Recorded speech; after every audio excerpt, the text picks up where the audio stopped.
함께 찬양하겠습니다. 아버지 날 붙들어 주소서. 아버지 날 붙들어 주소서. 주 품 안에 쉬게 하소서.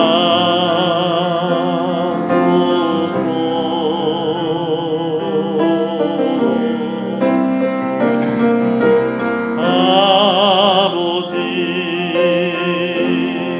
날 깨닫게 하소서. 주 언제나 나를 돌보심을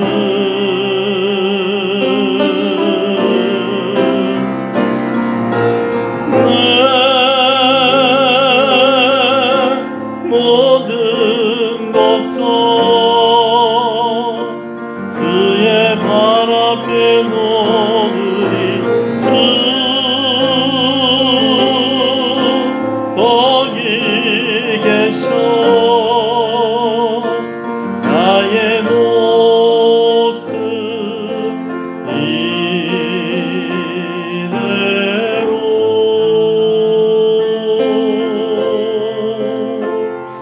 나를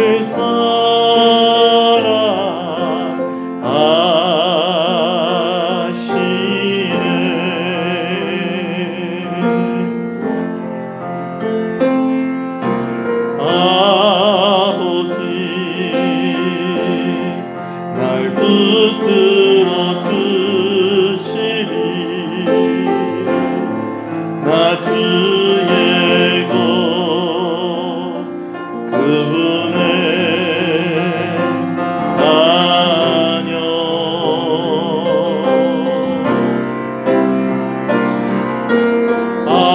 아버지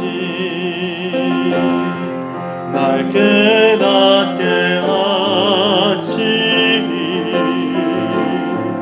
주 나를 붙드시니 두려움네.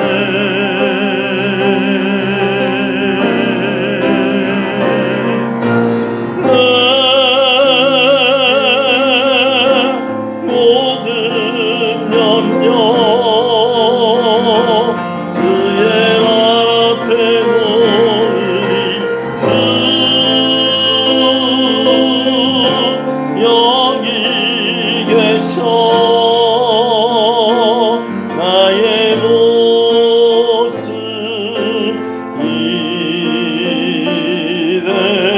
이대로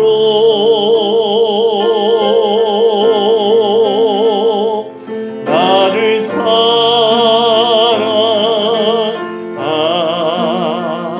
사랑하시네. 내 모든 걱정 내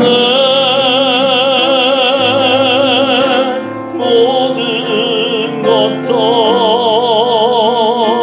주의 발 앞에 놓으리. 주 거기 계셔. 나의 모습 이대로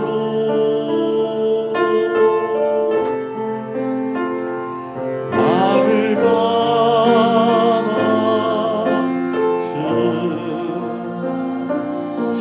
받아주시네. 할렐루야. 오늘 이 밤에 하나님의 은혜를 구하며 하나님 앞에 나아가겠습니다.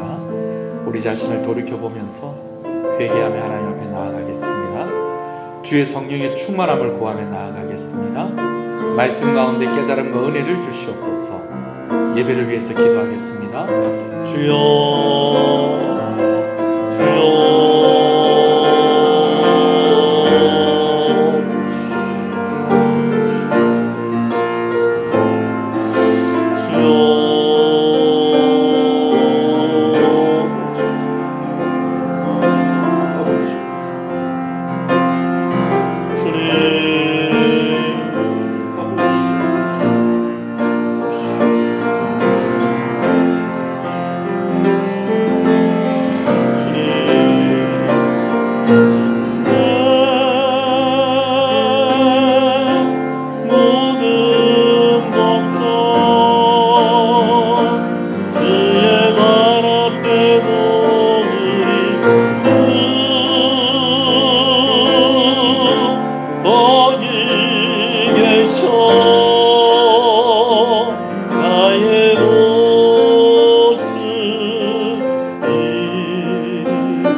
신앙을 고백하시겠습니다.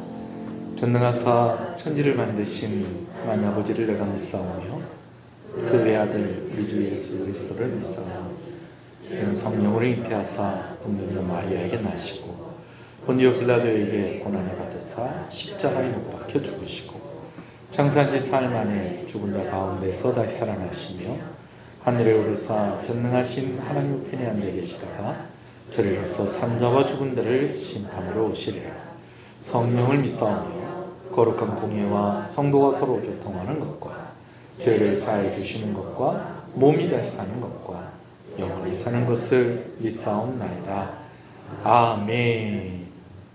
하나님의 은혜를 감사합니다. 오늘 저녁 우리가 함께 모여 3일 예배로 하나님께 나오게 하시는 것을 감사합니다. 하나님의 은혜를 구하며 나아갑니다. 우리의 죄를 용서하여 주시고 오직 주의 성령으로 충만케 하셔서 오늘 우리의 드리는 예배가 온전하게 하여 주시옵소서. 말씀을 들을 때 깨달음과 은혜가 있게 하여 주시고 이 말씀 따라서 다짐하며 아버지 하나님 소원하는 또 아버지 하나님 여러 가지 기도의 제목들 아버지 하나님 이 말씀 속에서 응답받는 귀한 시간 되게 하여 주시옵소서. 치료 중에 있는 우리 성도들 하나님께서 회복시켜 주시고 치료 중에 있는 우리 성도들의 가족들에게 하나님 은혜를 주시옵소서. 예수님 이름으로 기도합니다. 아멘. 할렐루야. 우리 앞 옆 사람 인사하시겠습니다. 잘 오셨습니다. 주 안에서 잘 되고 있습니다. 더 잘 됩니다. 갈수록 잘 됩니다. 반드시 잘 됩니다. 할렐루야. 함께 말씀을 보겠습니다. 사무엘상 16장 4절부터 보겠습니다. 사무엘상 16장 4절에서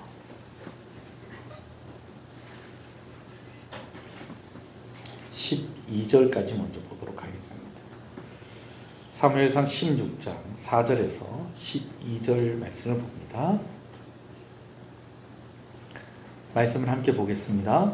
사무엘이 여호와의 말씀대로 행하여 베들레헴에 이르매 성읍 장로들이 떨며 그를 영접하여 이르되 평강을 위하여 오시나이까. 이르되 평강을 위함이니라. 내가 여호와께 제사하러 왔으니 스스로 성결하게 하고 와서 나와 함께 제사하자 하고 이새와 그의 아들들을 성결하게 하고 제사에 청하니라. 그들이 오매 사무엘이 엘리압을 보고 마음에 이르기를 여호와의 기름 부으실 자가 과연 주님 앞에 있도다 하였더니 사무엘에게 이르되 그의 용모와 키를 보지 말라. 내가 이미 그를 버렸노라. 내가 보는 것은 사람과 같지 아니하니 사람은 외모를 보거니와 나 여호와는 중심을 보느니라 하시더라. 이새가 아미나답을 불러 사무엘 앞을 지나가게 하매 사무엘이 이르되 이도 여호와께서 택하지 아니하셨느니라 하니 이새가 산마로 지나가게 하매 사무엘이 이르되 이도 여호와께서 택하지 아니하셨느니라 하니라.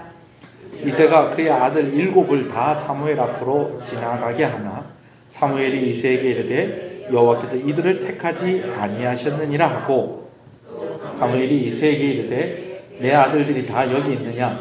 이새가 이르되 아직 막내가 남았는데 그는 양을 지키니이다. 사무엘이 이새에게 이르되 사람을 보내어 그를 데려오라. 그가 여기 오기까지는 우리가 식사 자리에 앉지 아니하겠노라. 이에 사람을 보내어 그를 데려오매 그의 빛이 붉고 눈이 빼어나고 얼굴이 아름답더라. 여호와께서 이르시되 이가 그니 일어나 기름을 부으라 하시는지라. 아멘. 우리가 다윗을 얘기할 때에 소년 다윗이다라고 그렇게 이야기를 잘 합니다. 자, 그런데 소년이라고 할 때에 여러분 어떤 느낌이 드세요? 저는 옛날에 어렸을 때 초등학교 다닐 때에 제가 평균 90점을 먹으면 어머니께서 사주시는 어린이 잡지가 있었어요. 그 잡지 이름이 소년중앙 그리고 또 새소년 뭐 이런 것들이 있었습니다. 그 외에도 어깨동무도 있고 나중에 보물섬도 나오고 그렇게 했는데 자, 전혀 제 안에 있는 세상 속의 얘기인 것처럼 여러분 들으시는데요. 그랬었어요. 그래서 진짜 그때는 월말고사가 있었어요. 그래서 월말고사 딱 쳤는데 90점 이상 먹었다. 그러면 어머니께서 2,000원 딱 주시면은 그거 가지고 이문당 서점 가가지고 그거 사가지고 오면서 뭐 먹고 온다. 짜장면 먹었어요. 지금 2,000원 가지고는 도저히 할 수 없는 일들이 그때는 가능했었습니다. 뭐 벌써 그때가 언제 쪽입니까? 40년 전인데, 그죠? 여튼 40년도 더 됐죠. 한 45년 전인데 그랬었어요. 그 우리가 생각할 때 소년이라고 하면 초등학생을 연상을 하기가 수월하기 쉽겠습니다. 근데 사실은요, 이 소년이라는 것을 이렇게 볼 때에 우리가 소년이라고 할 때에 그 19세 미만의 사람들을 다 소년이라고 한다는 거예요. 그러니까 최대 몇 살까지? 19살까지 소년이라고 부른다라는 것입니다. 제가 이 이야기를 하는 이유가 있어요. 다윗이 우리가 생각하는 것처럼 초등학생 때 골리앗하고 싸운 게 아니라는 것입니다. 자, 근데 사실은 좀 이렇게 살펴봐도 우리가 쓰는 말도 우리가 소년 그러면은 저 유아실에 있는 저런 아이들을 소년이라고 부르는 것 같은데 사실 저 아이들은 소년이라고 부르기엔 좀 어린 아이들입니다. 10살부터 14살까지를 우리가 촉법소년이라고 그래요. 그리고 그보다 조금 더 올라가면 청소년이라고 그러는데 여러분 청소년은 놀랍게도 24살까지 청소년이랍니다. 예. 그런데 청소년 보호법에서는 24살까지 청소년이라는 것은 청소년 기본법이 명시하는 게 24살까지고요. 보호법은 조금 다른 것이 19살 되는 1월 1일이 되면 보호법에서는 빠진답니다. 여튼지 간에 소년 다윗이라고 할 때에 소년은 아주 어린 나이는 아니다라는 것이죠. 이런 이야기를 하는 이유가 또 있어요. 왜냐하면 그냥 사람들이 무조건 어린아이와 같은 사람을 하나님이 기뻐하신다라는 것을 아무 데서나 다 끌어다가 땡겨 오는 것입니다. 자, 어린아이 같은 자. 예수님께서 천국 가려면 무엇 같은 사람 되어야 된다고요? 어린아이 같아야 된다라고 그렇게 이야기를 말씀을 하신 적이 있었죠. 그죠? 그래요, 여러분. 그러나 여러분 이 어린아이 같은 자라는 그런 의미를 다 끌어다 붙이기를 어디까지 다 끌어다 붙이느냐? 다윗이 선택을 받은 이유가 무엇이다? 하나님께서 외모를 보지 않으시고 무엇을 보시는데? 중심을 보시는데 그 중심이 사실은 무슨 중심이다? 어린아이라는 거예요. 어린아이. 그렇게 이야기하는 사람들도 있다라는 것입니다. 자, 그러나 물론 그런 의미를 살펴보면 그 안에서 또 우리가 가질 수 있는 교훈이 있을 거예요. 그렇지만 사실상 다윗이 이제 사무엘에게 기름 부음을 받았던 그 나이를 우리가 이렇게 추정을 해보면 다윗이 죽었던 때와 왕위에 올랐을 때 그리고 또 골리앗과 싸웠을 때 이런 것들을 쭉 역사적인 시간적인 배열로 성경에 나와 있는 그 기록들 그런 것들을 다 쭉 배열을 해보면은요 다윗이 한 몇 살쯤 됐는 거 아니? 한 15살쯤 되었을 때에 기름 부음을 받았다라는 것입니다. 기름 부음을 받았다는 거예요. 목사님 늘 하시는 말씀 있지 않습니까? 유대인들은 13살 이상이 되면 어른이라고 하지 않습니까? 맞아요. 13살 이상이 되면 어른이 되는 게 맞아요. 그런데 13살 이상이 되면 어른이 된다는 것은 무엇에 참석할 수 있는 어른이 되냐면 예배에 참석할 수 있는, 절기 때에 제사에 참석할 수 있는, 성전에 들어갈 수 있는 나이가 몇 살부터라는 거예요? 13살 때부터라는 거예요. 그런데 또 실제로는요, 또 전쟁에 나갈 수 있는 것은 몇 살부터다? 20살부터라는 거예요. 그래서 블레셋 사람들이 골리앗을 앞세워서 쳐들어왔을 때에 다윗이 전쟁터 갔습니까? 안 갔습니까? 안 갔죠. 그건 왜 그러느냐? 아직 몇 살이 안 됐기 때문에. 20살이 안 되었었기 때문에 그랬었다라는 것이죠. 그러나 계산을 해보면 최소한 15살 이상은 넘었었다. 특히 사무엘에게 기름 부음을 받을 때에 다윗의 나이가 몇 살쯤 되었다? 15살쯤 되었다라는 거죠. 그래서 어떤 영화에 보면 얼마 전에 나온 다윗 영화에 보면요. 다윗이요. 수염이 막 덥수룩해요. 모르겠어요. 유대인들이나 그쪽에 있는 사람들은 15살만 돼도 뭐 시커멓게 막 수염이 나는지는 모르겠는데 하긴 뭐 제가 고등학교 다닐 때 보면 제 친구 중에서 콧수염이 이 턱수염은 모르겠는데 콧수염이 아주 진한 친구가 있었어요. 그래가지고 선생님한테 지적을 많이 당했어요. 건방지게 수염 기른다고. 이 친구는 억울한 거예요. 자기가 수염을 기르는 게 아니라 이 수염이 그냥 공부 못하게 난 거예요. 그러니까 다윗이 의외로 골리앗하고 싸울 때 수염 났을 수도 있습니다. 예, 났을 수도 있어요. 자, 제가 하고 싶은 말은 무엇이다? 무조건 어리다고 다 순수한 것도 아니고 하나님께서 중심을 보신다라고 할 때에 물론 어린아이들에게 좀 유리한 면이 없는 것은 아니겠지만 다윗이 어리다는 것을 전제로 말씀하신 것만은 아니다라는 것입니다. 자, 지금 저희가 이제 사무엘상 16장을 가지고 이제 세 번째 말씀을 나누고 있는데요. 특히 하나님께서 보시는 중심이 무엇인가에 대해서 우리가 말씀을 나누고 있는데, 여러분 어떤 정답을 제시한다는 것보다는 조금 더 넓고 조금 더 깊게 하나님이 보시는 중심이 무엇인가라는 것을 좀 여러분과 말씀을 나누기 위해서 오늘 이제 세 번째로 이제 말씀을 나누고 있습니다. 자, 읽었지만 우리 7절 한번 다시 한번 읽어볼까요? 시작. 여호와께서 사무엘에게 이르시되 그의 용모와 키를 보지 말라. 내가 이미 그를 버렸노라. 내가 보는 것은 사람과 같지 아니하니 사람은 외모를 보거니와 나 여호와는 중심을 보느니라 하시더라. 자, 이게 사무엘이 누구를 보고 왕이 될 만한 사람이다 라는 생각을 가졌다는 거예요. 이새의 첫 번째 아들인 엘리압을 보고 그런 마음이 들었다는 거예요. 참 재밌죠. 사무엘이 처음에 사울을 봤을 때도 이런 마음이 들었다는 겁니다.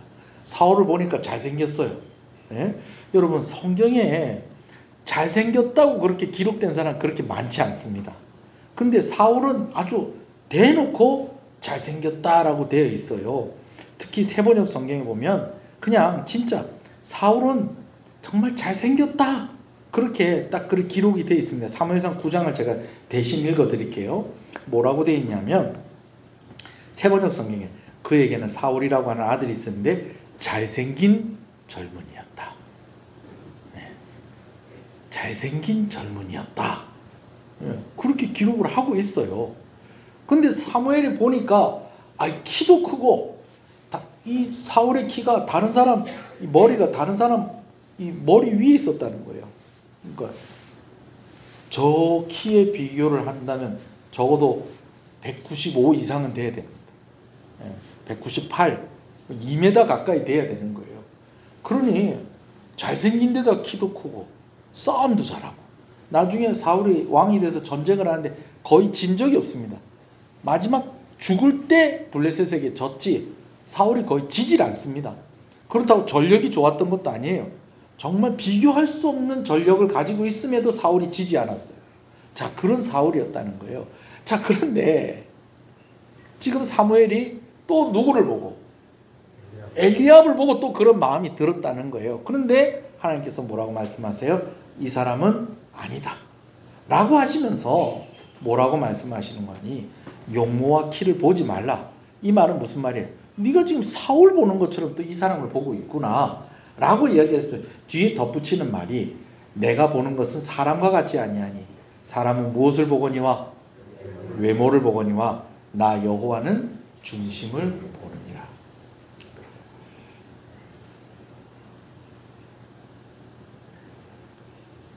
매주 수요일 날마다 금식을 할 때가 있었어요. 도산제일교회 목사님하고 지금 이제 다른 곳에 계시는 그 북통령교회 지금 계시는 그분 그 앞에 계셨던 목사님 매주 수요일마다 금식을 하신다는 거예요. 왜 금식을 하세요? 그랬더니 우리하고 교단과 또 신학은 좀 다르지만 영국을 변화시킨 요한 웨슬레가 수요일마다 금식을 했다는 거예요. 그래서 그 얘기를 듣고 나서 보니 감리교 목사님들도 목사님 중에 참 훌륭한 분이 수요일마다 금식을 했는데 장로교 목사는 금식 안 하면 안 되겠다. 그래갖고 두 분이 금식을 하신다는 거예요. 제가 그 얘기를 듣고 나니까 나도 해야 되겠다. 그래서 수요일마다 금식을 했어요. 수요일마다 금식을 했어요. 그때 당시에 저희 교회가 개척한 지 2년인가 됐을 때인데 여러분 참 진짜 집에 있으면 금식이 어렵잖아요. 그래갖고 아침에 새벽기도 마치고 집에 잠깐 내려갔다가 금방 이제 교회로 올라와요. 교회 사무실에 오면 1층에 뭐가 있으면 짜장면집이 있었는데 중국집에서 아침에 짜장을 볶으면요 그 냄새가 3층으로 샥 올라오는데 야 금식 쉽지 않습니다. 그래도 제가 1년을 했습니다. 1년을 했어요. 근데 여러분, 아주 심각한 부작용이 있었어요. 제가 그 해에 10kg 쪘어요. 그 해에 10kg 쪘어요. 왜냐하면 수요일날 굶고 목요일날 잘 먹었어요. 그래서 그런지 10kg가 쪘어요. 10kg. 목사님들하고 모임이 있어서 이제 교역자회 모임이 있어가지고, 교역자회는 조금 목사님들끼리 좀 단합도 하고 좀 가볍게 모이는 모임이에요. 진주에 이제 어떤 교회는 모였는데, 오래간만에 목사님들이 저를 보더니 깜짝 놀라시는 거예요. 금식을 했으면 사람이 헬쑥해야 될 건데, 아니 보통 토실토실해진 거예요. 그래가지고 목사님들이 저보고 하는 얘기, 아유 목사님 살찐 것 같아. 목사님 살찐 것 같아. 여러분, 그 소리를 만나는 목사님마다 듣다가 보니까 그때 당시에 그곳에 오신 목사님이 대략 30명이 넘었거든요. 제가 한 30번 들으니까요, 나중에 화가 나더라고요. 진짜 착한 목사님이 저한테, 김동수 목사님이라고, 빼빼하게 마르고 정말 착하지, 뭐 목소리도 크지도 않아요. 맨날 말씀할 때 김 목사님 이렇게 말씀하신 그런 분인데, 이분이 목사님 살찌셨네. 그래야지 제가 그분한테 그냥 다 쏟아냈죠. 근데 그때 한 얘기가 있었어요. 뭐라고 그랬냐면, 목사님, 개척교회 목사는 살이 쪄야 됩니다. 자리 잡은 교회 목사님들은 살이 찌든 안 찌든지 말랐든지 살쪘든지 상관없는데, 개척교회 목사는 살이 토실토실 해야지 저 교회가 힘들지 않구나, 저 교회가 편안하구나, 저분이 목회가 잘 되고 있구나, 그래서 사람들이 오지 않겠습니까? 제가 그런 얘기. 교회 첫 번째로 차를 사는데 어떤 권사님이 딱 한 달 우리 교회를 다니셨어요. 딱 한 달 우리 교회를 다니시는데, 그분이 가면서 핑계를 댄 게 뭐냐면, 새벽 기도 때 차량 운행이 안 돼가지고 자기는 새벽 기도를 나오고 싶은데 우리 교회는 새벽 기도 차량 운행을 안 해줘서 내가 다른 교회 가야 되겠다고 그러면서 가시더라고요. 근데 차량 운행을 왜 안 했겠어요? 차가 없으니까 안 했지. 그래가지고 어떡합니까? 또 제 아내하고 같이 중고차, 그때만 해도 이마트 맞은편에 중고차 파는 데가 한 군데 있었어요. 가니까 또 통영교회 집사라고 그러더라고요, 사장님이. 그래, 우리가 돈이 별로 없는데 그 한 300만 원짜리 차 하나 보여주세요 그랬어요. 지금도 300만 원이면 차를 어떤 차 살 수 있을 거라고 여러분 그려지시죠?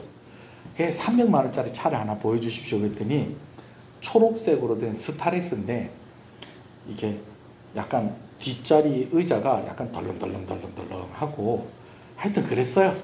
그래가지고 목사님 이 차 괜찮겠습니다 그러면서 저기 도산면 도산 중학교 있는 그런 데 쫙 이렇게 밟을 수 있잖아요, 그죠? 그래서 거기를 쫙 가는데 뭔가 엔진 소리가 이러고 그런 거예요. 그래서 그때 좀 차를 좀 잘 아는 분을 좀 모시고 왔어야 되는데, 제 아내는 면허는 있었는데 그때만 해도 뭐 운전 뭐 해본 게 손꼽아서 할만하고, 저는 그때 아예 면허도 없었고, 그래 탁 내리면서 그 차를 안 산다고 말하기가 또 조금 미안해서 제가 한 얘기가 뭐냐면, 개척교회는 차가 깨끗해야 됩니다. 왜냐하면 사람은 외모를 보기 때문에 이미 큰 교회는, 이미 자리 잡은 교회는 차가 허름한 것가 교회 이름 붙이고 다녀도 저 교회가 차를 오래 타는구나 그렇게 생각을 하겠지만, 우리 교회는 개척한 지 얼마 안 됐기 때문에 허름한 차에다가 통영시흥교회 붙여놓고 다니면은 사람들이 어떻게 생각한다는 거예요? 저 교회가 돈이 없구나, 그래서 어디서 차를 또 저런 거를 구해갖고 저런 걸 타고 다니는구나, 저런 교회는 가야 되겠다, 안 가야 되겠다, 안 가야 되겠다, 그럴 수 있으니까 하여튼 엔진 소리는 상관없으니까 겉으로 볼 때 깨끗한 걸 갖다 달라고. 그랬더니 한 2주 지나서 저한테 그 집사님이, 사장님이 흥분한 목소리로, 목사님, 그 교회에 정말 딱 알맞는 차가 있습니다 그러는 거예요. 예? 그런 차가 벌써 나왔습니까? 제가 지금 가고 있으니까 기다리고 계십시오. 그러면서 그 차를 가지고 왔는데 진짜 깨끗한 거예요. 기억하시는 분이 있을 거예요. 9인승 스타렉스를 가지고 왔는데 고성에 있던 어떤 횟집에서 단체 손님 오면 그 손님 실으러 가려고 그 차를 딱 사가지고 딱 이제 준비를 했는데 단체 손님이 별로 안 온 거예요. 그래갖고 시장 갈 때 몇 번 가고 그래가지고 차가 중고차인데 25,000km? 거기다가 뒷자리에 비닐도 안 뜯어놨어요. 할렐루야. 그래갖고 내일은 그거 800만 원 주고 샀죠. 그래 타고 다니면서 간증하는 거죠. 사람은 외모를 보거니와. 하나님은 중심을 보지만 사람은 뭘 본다? 외모를 봅니다. 그래서 기도했더니 하나님께서 또 이런 차를 주셨으면 또 간증하고 어디 가서 누가 살쪘다 그러면 하나님은 중심을 보시지만 사람은 뭘 본다? 외모를 봅니다. 그러니까 개척교회 목사는 빼빼 말하면 안 되고 어떻게 해야 된다? 토실 해야 된다. 자, 그러면서 진짜 그러고 다녔어요. 할렐루야. 할렐루야. 여러분, 사람은 외모를 봅니다. 얼마 전에 어떤 목사님이 저희 동기 목사님하고 전도하는 거 배우러 갔더니 저는 깔끔하게 해갖고 왔는데 동기 목사님이 조금 이렇게 많이 피곤하시고 막 또 피부병도 오고 그래가지고 부시시해서 갔더니 그 목사님이 저희 동기 목사님한테 그러더라고요. 목사님, 큰 교회 목사님 치고 못생긴 목사님 봤나? 다 잘생긴 사람 아니더라. 좀 외모에도 좀 신경을 좀 써라. 그래서 저한테는 얘기를 안 하시더라고요. 아이고 주여. 사람은 외모를 봅니다. 외모를 봐요. 자, 그런데 하나님은 뭘 보신다는 거예요? 중심을 보신다. 그럼 도대체 중심을 보신다는 게 뭘 보신다는 것일까? 제가 지난주에 말씀을 드린 게 있어요. 뭐냐면 그래, 그럼 우리도 중심을 봐야 돼. 보라는 그런 말씀으로 하나님께서 하신 말씀 아니시겠어요? 그죠? 사무엘에게 사람의 외모를 보지 마라. 키와 용모를 보지 마라. 나는 사람은 외모를 보거니와 나는 뭘 본다? 중심을 본다.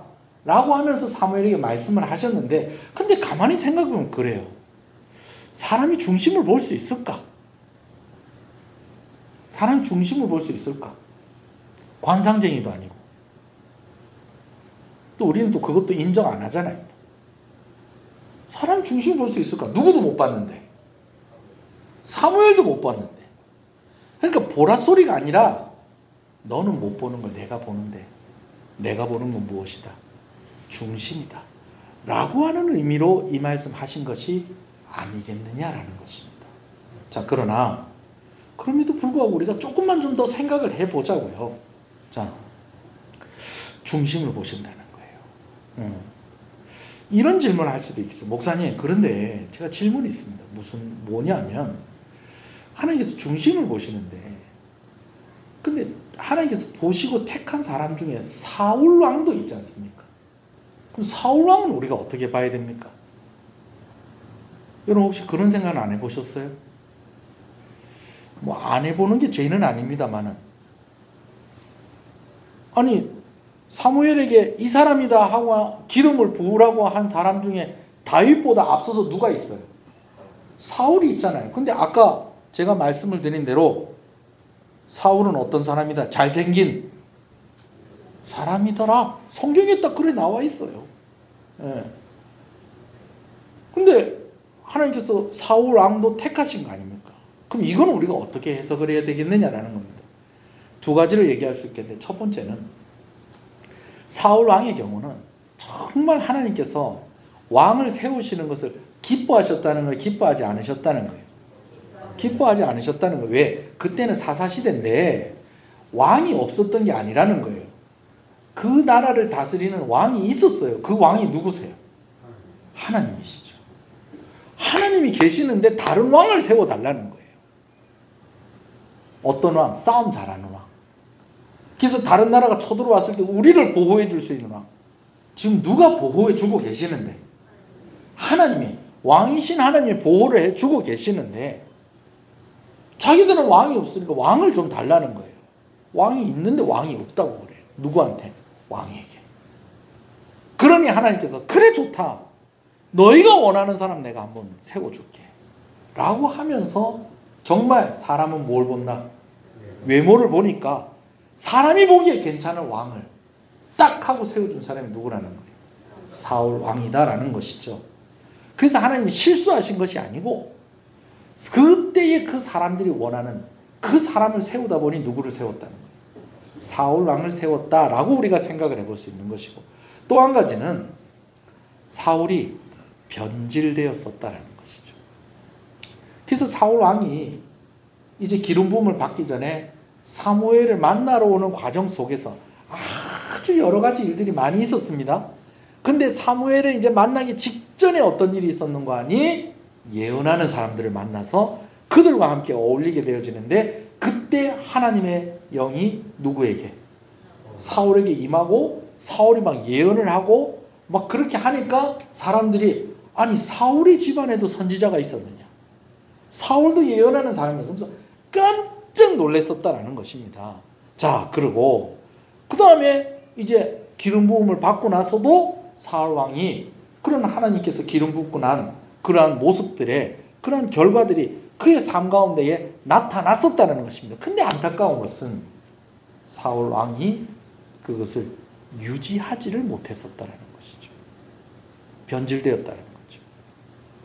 기름 부음이다라고 이렇게 이야기를 하니까 거기에 좀 맞추어서 표현을 하자면 기름이 이렇게 부어졌을 때에 그냥 그 기름 부은 것을 잘 유지했어야 되는데 또 다시 채워지고 또 채워지고 또 채워지고 충만한 가운데 있어야 되는데 점점 소진이 돼서 바닥이 나서 나중에는 성령께서 있어야 될 그 자리에 누가? 악령이, 악신이 들어와 버리는 그러한 결과가 나타나고 말았다라는 것입니다. 그런 면에서 우리가 생각해 볼 수 있는 것이, 뭐 이왕 이야기가 나온 김에 사울왕과 다윗을 조금 좀 비교를 해보면요, 기름 부음 받기 전에 사울과 다윗 뭐 그렇게 별로 차이가 없는 것 같아요. 뭐 그렇게 딱히 차이가 없어요. 다윗도 그렇게 못생기진 않았던 것 같아요. 여러분 말씀을 한번 볼까요? 자, 12절 한번 볼까요? 시작. 이에 사람을 보내어 그를 데려오면, 자, 7명 다 봤는데 그 중에 있더라는 거예요, 없더라는 거예요? 없더라는 거예요. 그래서 이새에게 물어보니까 사실은 누가 있다는 거예요? 막내 아들이 있는데 지금 그 막내 아들은 뭐 하고 있는 거예요?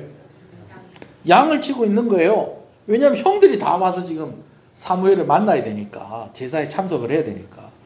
그러니까 이제 사무엘이 남아있는 사람 한 사람뿐이라고 한다면 그 사람이 맞겠구나. 그 데리고 오라고 그런 거예요. 그래서 이제 데리고 온 겁니다. 자, 1등거 읽어봅시다. 이에 사람을 보내어 그를 데려오면 시작. 그의 빛이 붉고 눈이 빼어나고 얼굴이 여기도 아름답다고 돼 있네요. 예. 아름답다고 아예 그렇게 돼 있네요. 빛이 붉고 눈이 빼어나고. 여러분 이거는 잘생겼다는 거예요, 못생겼다는 거예요? 잘생겼다는 거예요. 여러분 그러니까 또 여러분 너무 또 성경을 극단적으로 해석을 해도 안 돼요. 외모를 보지 않으신다고 해서 또 잘생긴 사람은 또 안 쓴다는 건 아닙니다.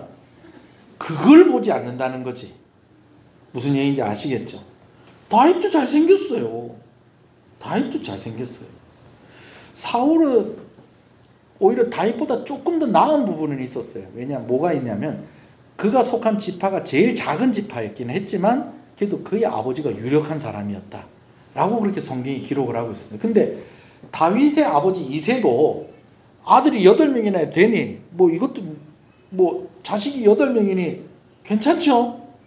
그죠? 괜찮죠? 그런데 문제는 동네가 어디였다는 거예요? 베들레헴.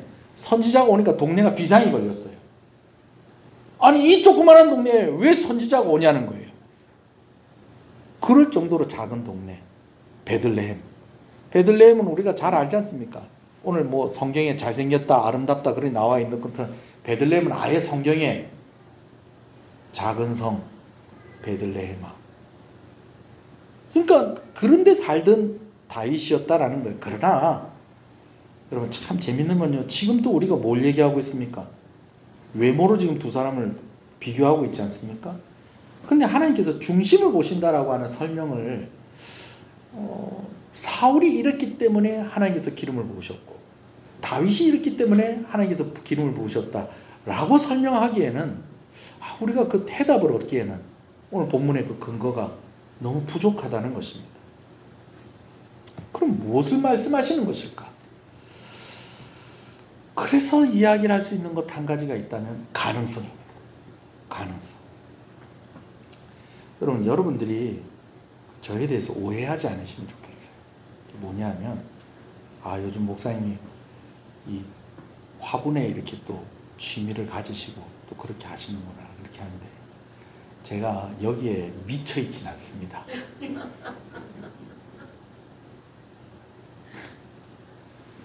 이쪽 이제 2층에 이렇게 올라올 때 보면은 화분에 하나 이렇게 이파리가 아주 파랗게 잘나 있죠, 그죠? 그 뒤에 이렇게 보면 화분이 그 이파리랑 똑같이 생긴 화분이 3개가 쫄쫄이 나져 있는데 그게 뭐냐면 우리 지난번에 권사님들 임직하실 때에 우리 교회 축하 화분이 들어온 게 있었어요. 근데 고무나무 하나는 제가 죽이고 그게 벵갈 고무나무라는 건데 잎사귀 넉넉한 거, 큰 거 손바닥만한 이건 인도 고무나무. 그러니까 여기 알록달록하니 이쁜 거 저것도 고무나무인데 저게 2개가 들어왔는데 하나가 죽었어요. 죽어가는 것들을 제가 가지를 똑똑똑똑 잘라고 물에 담가놨더니 뿌리가 나오는 거예요. 뿌리가 나오는 걸 어떡하겠어요? 뿌리가 나오는 건 못 버리겠더라고요. 그래가지고 다이소 가가지고 화분 3개 사갖고 심어놓은 게 그거예요. 저쪽 남전도에 창틀에 이렇게 다육이 있죠, 그죠? 다육이 쫄쫄 있는 게 제가 어디 가서 또 그 얘기를 했어요. 정말 신기해요. 가지를 끊어가지고요 물에다 담가놨더니 뿌리가 나길래 그걸 심어놨더니 얘들이 또 이파리가 나오고 그러네요. 그러니까 목사님 또 그런 또 재미가 또 들으셨네요. 네, 제가 재미는 들었는데 제가 화분을 산다거나 뭐 그런 거 사고 그런 건 안 하고 있습니다. 오해하지 마십시오. 예? 제가 또 그렇게 얘기를 했더니 제가 그렇게 얘기를 했는데도 그 얘기를 들으신 분이 어디 꽃시장에 갔는데 다육이가 이쁘다고 그러면서 다육이를 또 한 5개를 이렇게 사가다가 봉다리에 담아가지고 화분 자기가 쓰던 거 이렇게 해가지고 담아서 저를 주시는 거예요. 이렇게 해가지고 그 다육이 화분에 있는 거를 거기다 옮기다 보니까 어떤 놈은 이렇게 또 떼가지고 옆에다가 따로 심어놔도 될 것 같아. 그래갖고 다이소 가가지고 화분 몇 개 더 사가지고 옆에다 딱 심으면 그놈들이 또 안 죽고 또 잘 크네. 얼마 전에 상추하고 깻잎 나눠드렸죠. 다이소 가니까 1,000원짜리 상추 씨를 팔고 1,000원짜리 깻잎 씨를 팔길래 그것도 이렇게 심어놨더니 슉 나가고 그래. 돈 되는 거 하나도 없습니다. 제가 미쳐가지고 화분을 몇십만 원어치 사고 여러분 아닙니다. 다 모아봐야 한 3만 원어치 됩니다. 화분. 예. 그것도 제가 양심적으로 얘기해서 한 3만 원이지 정확하게 계산하면 22,000원쯤 되겠습니다. 흙을 좀 샀네요. 흙을.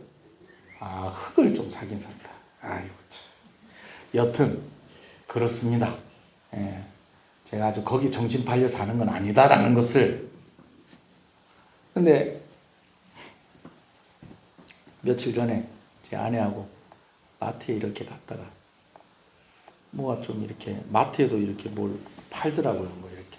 그래서 보면서 고무나무 하나만 사면 좋겠다. 이러고 있다가 여보 나 다육이 몇 개만 사줘. 그래갖고 이마트 앞에 그 꽃집 있죠. 그 길 건너는 거기 이렇게 진짜 한 개 사러 갔는데 사람이 견물생심이라고 쳐다보니까 몇 개 사고 싶은 거예요. 그래갖고 10,000원어치 사왔습니다. 예, 10,000원어치 이제 10,000원어치 아니라 7,000원어치인가? 예, 10,000원어치. 사니까 그 아주머니가 이거를 여기다 심으면은 절대 실패하지 않고 100% 잘 큰다고 그러면서 다육이 전용 흙을 저한테 보여주면서 2,000원입니다. 그거 사가지고 그래가지고 10,000원하고 2,000원하고 그 위에 또 이렇게 덮을 거 또 모래 그것도 2,000원 해가지고 그래가지고 14,000원 그랬더니 아주머니가 저를 이렇게 보더니 덩치는 이렇게 큰 사람이 14,000원어치밖에 안 사가나 하는 눈으로 저를 쳐다보는데도 그래도 제가 여기에 더 이상 미치면 안 된다. 그래가지고 가지고 와가지고 심어놓은 게 저건데, 제가 이 TMI입니다. 이 얘기가 오래 많아졌는데, 여러분 제가 다육이를 이렇게 살 때 제가 본 거는 뭘 보고 샀을까요? 보기에 이쁜 거. 근데 제가 처음 봤을 때 보기에 예쁜 것들이 있는데, 제가 반은 제가 딱 처음 보고 사고 싶었던 거 사고요. 반은 추천을 받아서 샀어요. 어떤 추천을 받았느냐? 얘가 갖고 가면은 효자입니다. 앞으로 잘 클 겁니다. 하나님이 보시는 중심이 이것일까? 떡잎을 보시는 것일까? 사람은 지금 현재의 모습을 보지만 하나님은 앞으로를 보시고 다윗을 선택한 것일까? 전문가들은 그렇잖아요. 우리는 모르는 사람들은 지금 이쁜 거 사갖고 와가지고 갖다 놓으면 좀 이따 시들시들 그래서 죽어버리는데, 아는 사람들은 가서 심어놓으면 잘 될 것 같은 거, 지금 와서 생각해보니까 그 흙을 판 이유도 있겠네. 가서 죽으면 자기 원망하면 안 되니까 좋은 흙에다 심어갖고 살려놓으라고. 예. 하여튼 한 번씩 그 집 갑니다. 우리 교회에 꽃꽂이하고 할 그런 게 있을 때. 여튼 그렇게 가능성을 보신 것일까? 하나님 말씀하신 중심은 가능성을 말하는 것일까? 여러분 어떻게 생각하세요? 일리는 있지만 이것이 모든 것을 다 중심을 다 설명할 수 있을 만큼의 완전하지는 않는 것 같아요. 그럼 뭘까? 결과를 놓고 볼 때 주목할 것은 한 가지가 있어요. 그것은 뭐냐면 가능성하고 좀 비슷한 것인데, 아까 말씀드렸듯이 사울도 하나님의 영이 임했었어요. 근데 나중에는 사울이 그 하나님의 영이 임한 것이 다 사라져버리고, 뭐가 임해버립니까? 악한 영이 임합니다. 자, 그 부분을 한번 볼까요? 자, 그런데 다윗은 그렇지가 않았다는 거예요. 하나님의 영이 임했을 때에 다윗은 그것이 유지가 되고 오히려 더 충만한 그런 가운데에 있는 그런 모습을 봅니다. 우리가 아까 읽지 않았는데 13절 14절 다윗과 사울을 비교해 놓는 그런 부분이 있습니다. 그 부분을 한번 보겠습니다. 13절 14절입니다. 시작. 사무엘이 기름 뿔병을 가져다가 그의 형제 중에서 그에게 부었더니 이날 이후로 다윗이 여호와의 영에게 크게 감동되니라. 사무엘이 떠나서 라마로 가니라. 자, 보세요. 기름 부음 받고 난 뒤 이날 이후로 다윗이 여호와의 영에게 크게 감동. 이날 이후로 더 감동이 되었다. 더 충만해졌다는 거예요. 하나님의 영이 그 안에. 자, 그런데 그 이어서 나오는 14절 보십시다. 14절 시작. 여호와의 영이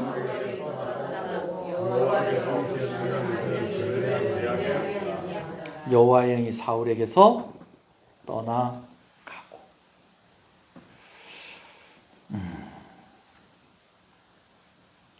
외모를 보이지 아니하신 하나님.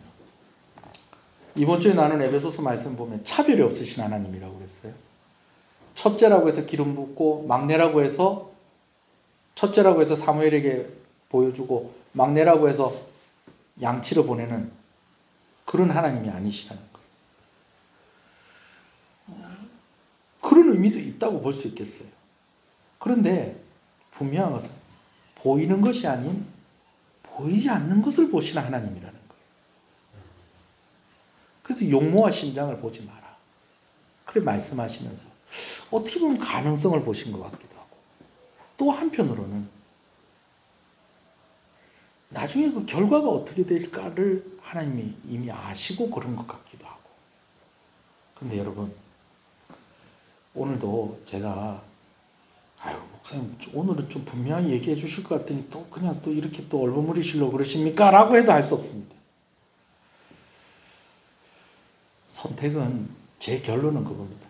선택은 하나님 뜻대로 하시는 겁니다. 여러분, 근데 이 놀라운 것이요, 이 하나님의 선택 가운데 오늘 우리를 선택하심도 있다는 것입니다.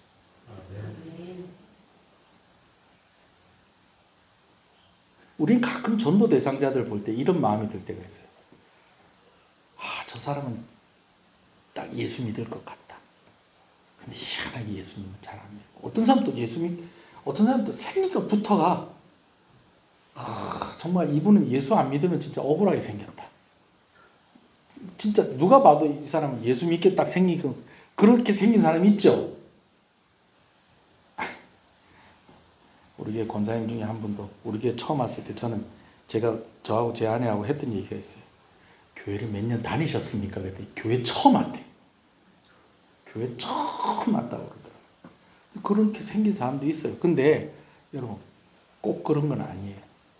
의외로 이 사람도 교회 다니나 싶은 마음이 들 정도로 그렇게 생긴 사람도 있습니다.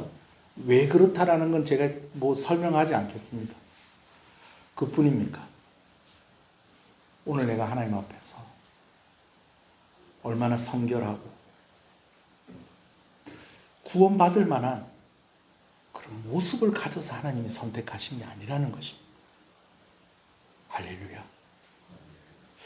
그래서 결과를 놓고 판단을 하는 것도, 이 중심을 이야기하고 판단하는 것도 사실은 만족스럽지는 못하겠다라는 것이 제 결론입니다. 결론은 이거예요. 그래서 선택은 하나님이 하시는 것. 다만 우리가 해야 될 일이 있다면 그 선택이 후회가 되지 않도록, 그 선택이 하나님을 아프게 하지 않는 일이 되도록 우리가 애를 써야 되겠다라는 것입니다. 할렐루야. 7 집사들이 선택을 받을 때는 다른 것 없었습니다. 지혜와 성령으로 충만한 사람이었다. 물론 직분자로 선택을 받는 것과 또 우리가 하나님의 자녀로 선택을 받는 것이 같다고는 할 수가 없겠습니다. 그러나 중요한 것은 하나님이 선택하시고, 오늘 우리는 그 선택에 감사하면서 그 선택이 후회가 되지 않도록 우리가 하나님과 함께하고 또 하나님이 우리와 함께 하시는 그러한 관계 속에 있어야 되겠다라는 것입니다. 우리 옆 사람에게 그 얘기를 한번 해줍시다. 오늘 본문에 있는 것으로 우리가 마무리하겠습니다. 이제 더 이상 중심이 뭔지 자꾸 막 그냥 얘기하지 않겠습니다. 옆 사람한테 이렇게 얘기해 주세요. 이날 이후로.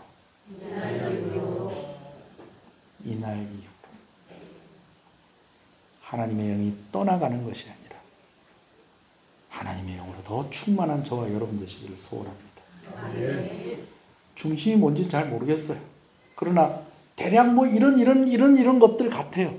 그러나 모든 것들이 다 그 설명을 완전하게 해주지는 못한다.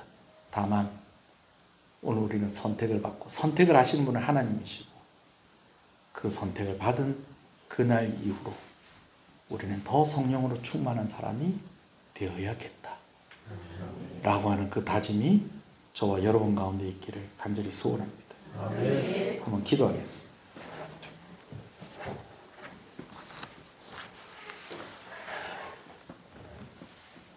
다윗의 이야기로, 사울의 이야기로만 생각을 하다가 오늘 우리가 받은 선택, 우리가 선택받은 자들이다라는 것을 생각하니 참 하나님의 뜻을, 하나님의 기준을 우리가 더 알 수가 없습니다. 내 모습 이대로 하나님이 받으신다는 것이 이게 도대체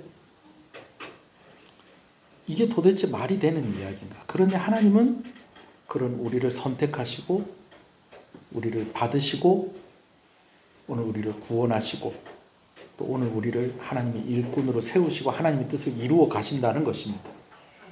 그러하다면 하나님이 보시는 중심이 무엇인지 정확하게는 모르겠지만 하나님이 보시고 선택하신 것이 후회가 되지 않도록 다윗이 그날 이후로 주의 영으로 더 충만해진 것처럼 하나님 오늘 우리에게도 주의 성령으로 충만함을 주시옵소서. 우리 한번 기도하시겠습니다.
지금은 우리 주 예수 그리스도의 은혜와 하나님 아버지의 사랑하심과 성령님의 감화, 감동, 위로, 교통 충만하시는 역사가 이제로부터 영원토록 함께 있을지어다.